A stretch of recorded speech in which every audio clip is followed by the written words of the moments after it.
6 डिसेंबर 1956 रोजी वाऱ्यासारखी दुःखद बातमी देशभर पसरली। डॉक्टर बाबासाहेब आंबेडकर यांचं महापरिनिर्वाण झालं। त्या एका वाक्याने लाखो लोकांच्या आयुष्याचा आधारच ढासळला। रेल्वे स्टेशन, रस्ते, चौक सगळीकडे रडण्याचे आणि आक्रोशाचे आवाज ऐकू येत होते। देशाच्या कानाकोपऱ्यातून लोक मुंबईकडे धावत होते एका महामानवाला अंतिम प्रणाम करण्यासाठी। हीच बातमी कोल्हापूरच्या नामदेव भटकर यांच्या कानावर आली आणि ते थबकले, विचारात गोठले, डोळ्यात पाणी त्यांचं उभं राहिलं। त्यांच्या मनात एकच भावना दगदगू लागली, इतिहासाच्या या सर्वात वेदनादायी क्षणाची नोंद जिवंत राहिली पाहिजे।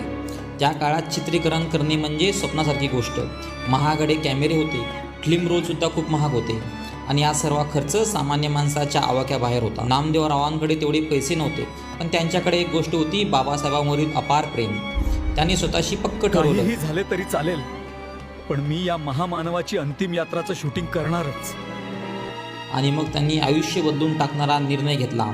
त्यांची प्रिंटिंग प्रेस, ज्याच्यावर त्यांचा संसाराचा उदरनिर्वाह चालत होता, त्यांचं राहतं घर दोन्ही विकून टाकले। बाबासाहेबांची अंतिम क्षणी पुढच्या पिढीसाठी अमर करून ठेवण्यासाठी अशा निस्वार्थ त्यागाला शब्द देखील कमी पडतात। ते लगेच कॅमेरा, ट्रायपॉड, फिल्म रील हातात घेऊन ते मुंबईला पोचले। तिथे गेल्यावर लाखो लोकांची गर्दीचा समुद्र, कोणी रडत होते तर कोणी आक्रोश करत होते, तर कोणी बाबासाहेबांचा पवित्र देह एकदा डोळ्यांनी पाहण्यासाठी आतुर होते।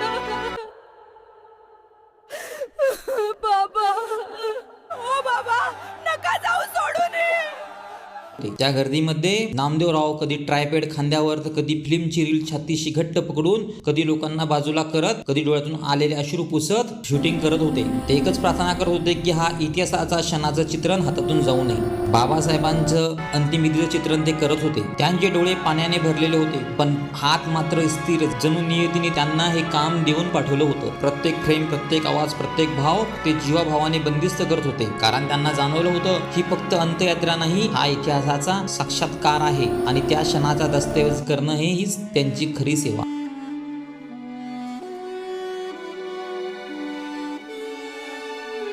शेवटी दिवस मावळला आणि नामदेवरावांनी थरथरण्या हातांनी फिल्म रीलला छातीशी धरलं। ती रील, ती कॅमेरा, ते चित्रण आजही जगातील लोक पाहतात। तोच एकमेव प्रत्यक्ष व्हिडिओ बाबासाहेबांचा अंतिम यात्रेचा, आणि तो जिवंत आहे एक साध्या निस्वार्थ माणसामुळे, ते म्हणजे नामदेव भटकर। इतिहासाच्या पुस्तकातील कदाचित त्यांचं नाव मोठ्या अक्षरात लिहिलेलं नाही, पण इतिहास जिवंत आहे त्यांच्या त्यागामुळे। त्या दिवशी लाखो लोक रडले, देश व्याकुळ झाला आणि नामदेवाने त्या वेदनेच्या क्षणांना काळाच्या भीतीवर कायम कोरून ठेवले। धन्यवाद नामदेव भटकर, तुमच्यासारखे लोक नसते तर इतिहास अंधारात हरवला असता। तुम्ही कॅमेरा उचलला म्हणून आजही आम्हाला बाबासाहेब दिसतात, तुम्ही त्याग केला म्हणून इतिहास आजही धडधडतो।